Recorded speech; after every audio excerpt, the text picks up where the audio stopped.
1994 में जब उनके बुआ की शादी हुई यूपी के गुलावटी एरिया में। ये जो एरिया था 1994 में बहुत ज्यादा अनडेवलप्ड था।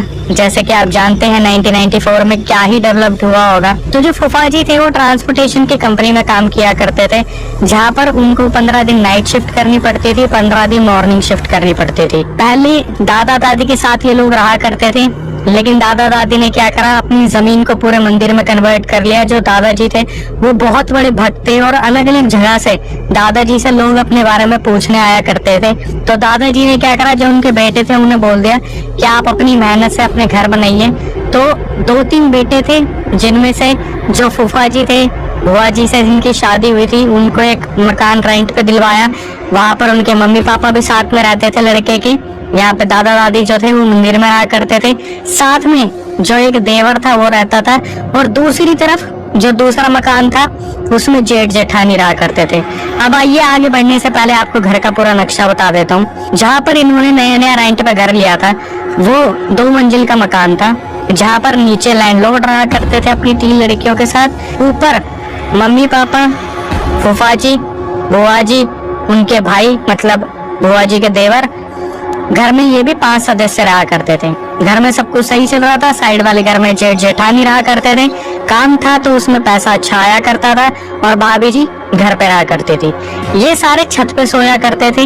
गर्मियों का टाइम था जब ये सारी चीजें शुरू हुई। मुश्किल से शादी के 3-4 महीने ही बीते थे, तब घर में एक खुशखबरी आती है कि जो बुआ जी है वो प्रेग्नेंट है।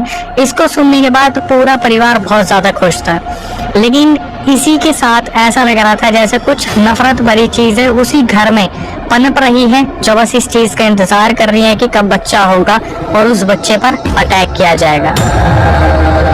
ये बात है 1994 की, जब बुआ जी वहाँ पर अच्छे खासे परिवार में रह रही थी और एकदम से खुशखबरी आती है 3.5-4 महीने बाद कि वो पेट से है। ये जब उन्हें पता चलता है तो घर परिवार में जैसे एक उत्साह मनाया जाता है। सब बहुत खुश थे, लड़की के घर वाले, लड़के के घर वाले, सबकी बहुत आस थी कि पहले जो बच्चा होगा उसे हम मंदिर लेके जाएंगे। दादाजी जो थे वो बहुत ही बड़े पुरोहित थे, उनको बहुत माना जाता था और वो अलग अलग जगह पे जाते थे, लोग उनसे मिलने आते थे। सब कुछ सही चल रहा था। थोड़ा सा मैं दादाजी के बारे में और आपको बताना चाहूंगा, क्योंकि आगे वो सारी चीजें रिलेट आपको होती दिखेगी। दादाजी जिस मंदिर में रहते थे वहां पर सुबह 4 बजे उठ के नाश्ता वास्ता करके वो सबसे पहले गायत्री मंत्र चलाते थे, ताकि मोहल्ले में पॉजिटिविटी आए। अब हुआ क्या, जब ये बच्चे आने की खबर फैली मोहल्ले में, जिस घर में बुआ जी रहती थी, फूफा जी और देवर अपने मम्मी पापा के साथ, उस घर में बुआ जी को नेगेटिविटी का वास होने लगा। ऐसा लगा जैसे कोई नेगेटिविटी है जो कॉर्नर से ही घूर रही है। हमेशा ऐसा लगता जब भी वो इधर उधर घूम रही होती, सफाई कर रही होती है, कुछ भी कर रही होती, उन्हें लगता है यार कुछ तो है, कोई ऐसी एंटिटी या फिर कोई एक ऐसा इंसान जो हमेशा घूरता रहता है, देखता रहता है, लेकिन कौन ये नहीं पता चलता।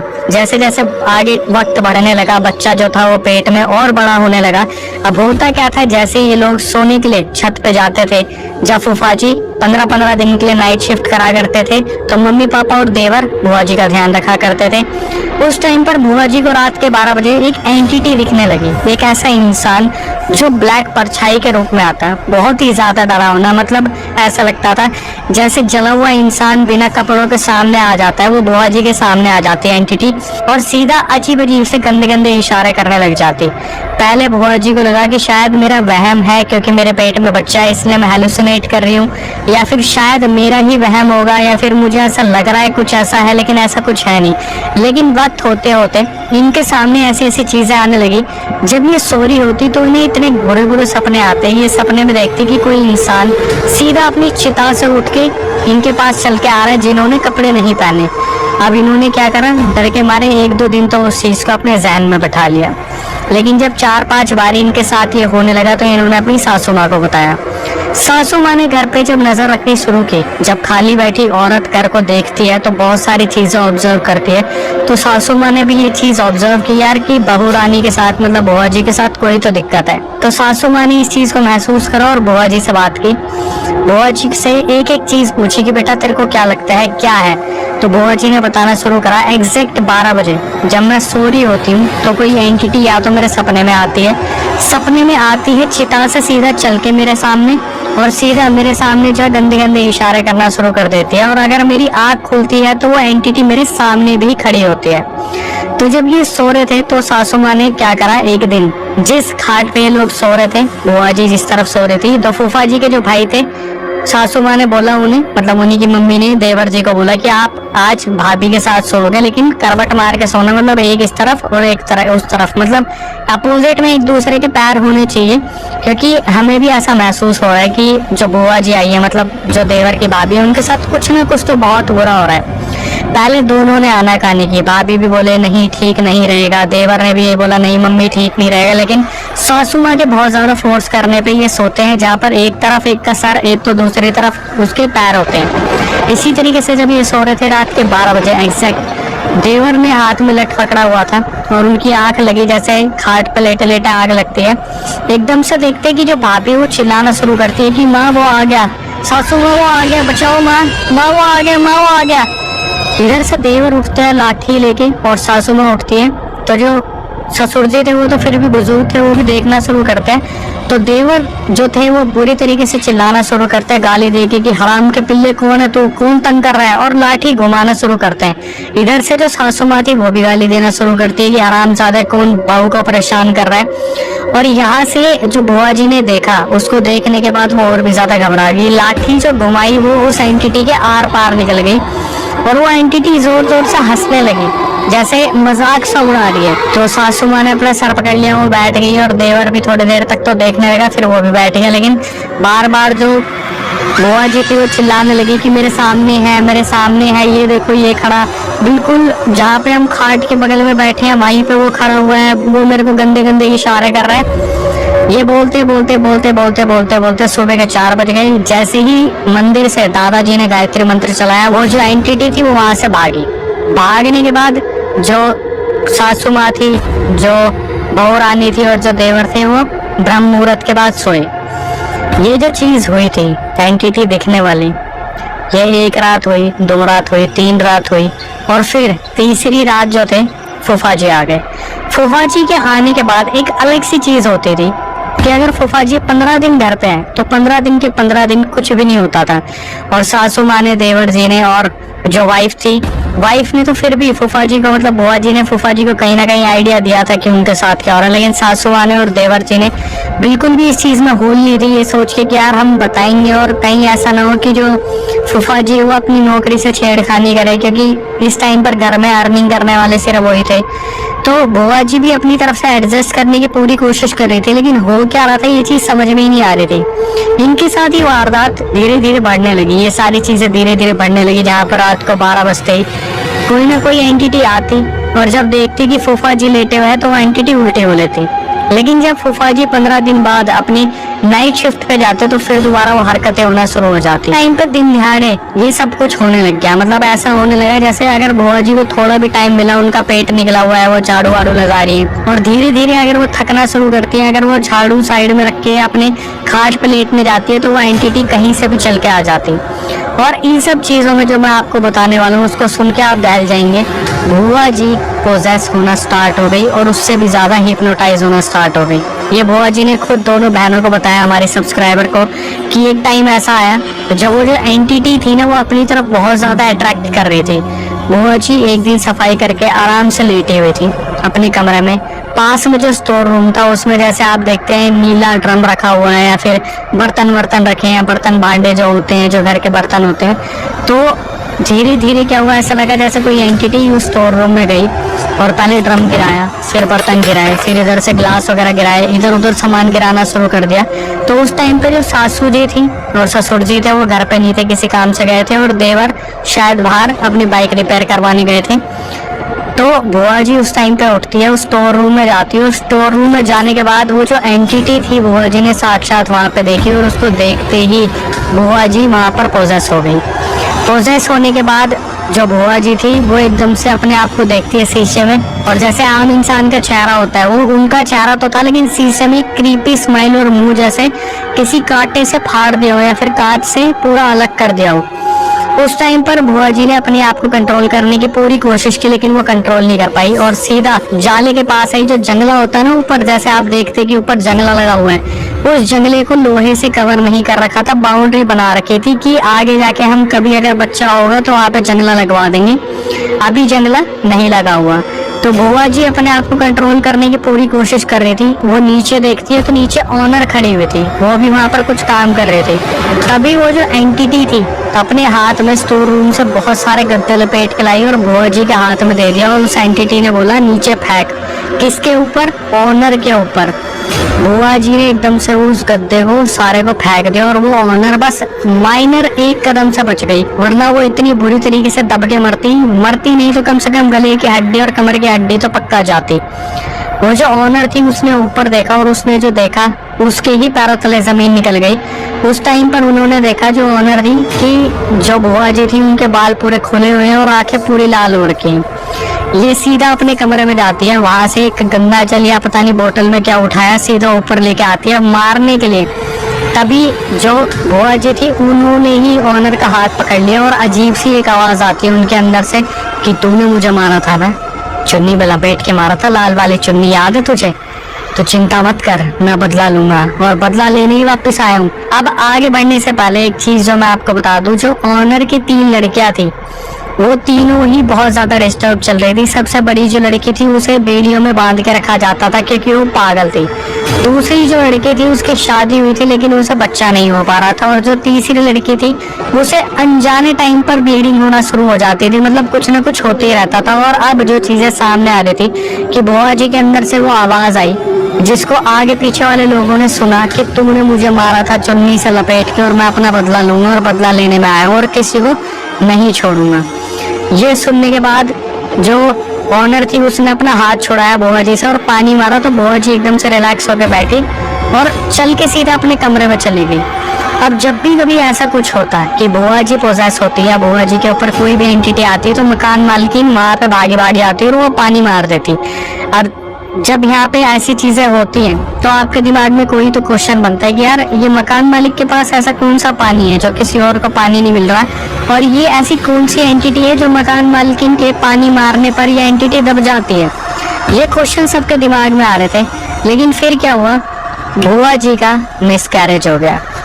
एक दिन वो सीढ़ियों से इतनी बुरी तरीके से गिरी और उन्होंने साक्षात ये चीज बताई कि वो गिरी नहीं है, उन किसी एंटिटी ने उन्हें धक्का मारा है। मिसकैरेज होने के बाद जो दादाजी थे उन्हें जब ये खबर पता चलती है कि उस घर के अंदर ऐसे ऐसे मिसकैरेज हो गया है तो वो बहुत ज़्यादा टूट से गए कि हमारे घर में कोई मासूम सा बच्चा आने वाला था और उसके साथ ऐसा ऐसा हुआ। तो 3-4 दिन तो सब कुछ ठीक रहा। उस टाइम पर दादाजी अपने वहाँ मंदिर में कोई पाठ वाठ करवा रहे थे तो वो उनसे मिलने नहीं आ पाए।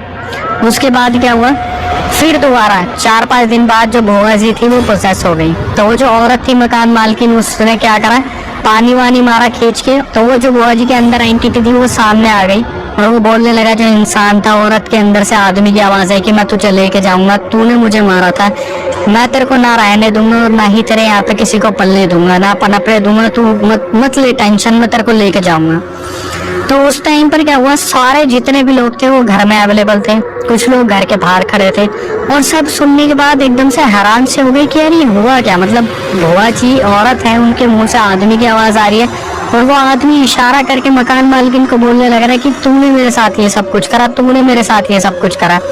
तो जो मकान मालकिन थी वो बहुत शानी थी, उसने बोलना शुरू करा, अरे यार तुम किस पागल बहू को लेके आ गए, तुम्हारी बहू पागल है, इसका चेकअप बैकअप कराओ, क्या बहू लेके आए हो तुम। और पानी वानी मार के उसे बुआ जी को शांत कर दिया। और जो मकान मालकिन थी वो इतनी ज्यादा तेज थी, उन्हें पता था कि जो दादाजी वो आएंगे तो उन्हें पता चलेगा, क्योंकि वो एक बहुत बड़े पुरोहित हैं, सिद्धि प्राप्त बाबा हैं जो दादाजी थे। तो ये खुद ही उनके पास मंदिर में गई और वहां जाके बोलने लगी, अरे यार आप कैसी बहू को लेके आ गए, क्या शादी करवा दिया आपने, पागल सी औरत को लेके आ गए, मेरे घर में इतने ड्रामे करती है, ये हुआ। तो दादाजी ने सिर्फ एक ही बात बोली कि वो मैं देख लूंगा कि मेरी बहू में दिक्कत है, किसी और चीज में दिक्कत है। जब दादाजी घर में आते हैं तो उन्होंने बस इधर उधर देखा और एकदम से मकान मालकिन की तरफ देख के बोले, जो तूने करा है वो तो तुझे भुगतना पड़ेगा और मैं अपनी बहू को बचा लूंगा, तू उसकी टेंशन मत ले, लेकिन तेरे को वो चीज नहीं छोड़ेगी। और ये बोल के दादाजी वहां से चले गए।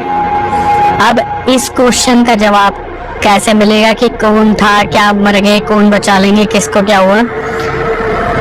थोड़ा वक्त बीता और बुआ जी इसी तरीके से पोजेस होने लगी, तो ऐसा लग रहा था जैसे दादाजी अपना कोई यंत्र बना रहे हैं।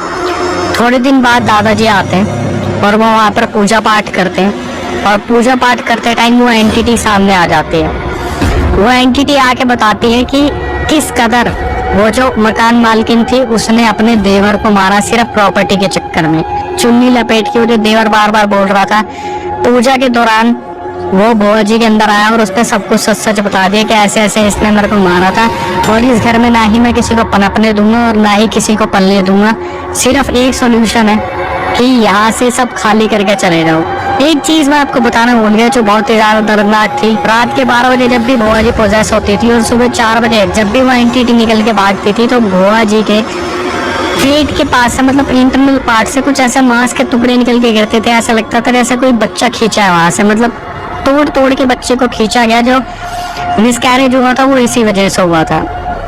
अब जब ये एंटिटी सामने आके बोल गई तो हुआ क्या, यहाँ से जो बुआ जी फूफा जी वाली फैमिली थी वो मूव कर गई, लेकिन जो बगल वाले घर में जेठ जेठानी वगैरह सब रहते थे उनको लालच आ गया कि यहाँ पर रेंट कम है तो हम यहाँ पे शिफ्ट हो जाते हैं, हमें कोई दिक्कत नहीं होगी। उनको इन सब चीजों पे भरोसा था नहीं, वो एक नॉन बिलीवर फैमिली थी, वो यहाँ पे शिफ्ट हो गई। यहाँ पे शिफ्ट होने के बाद दादाजी ने खूब उन्हें बोला कि भाई यहाँ पे मत रहो मत रहो मत रहो। क्या हुआ, 2-3 महीने तक तो सब कुछ ठीक रहा।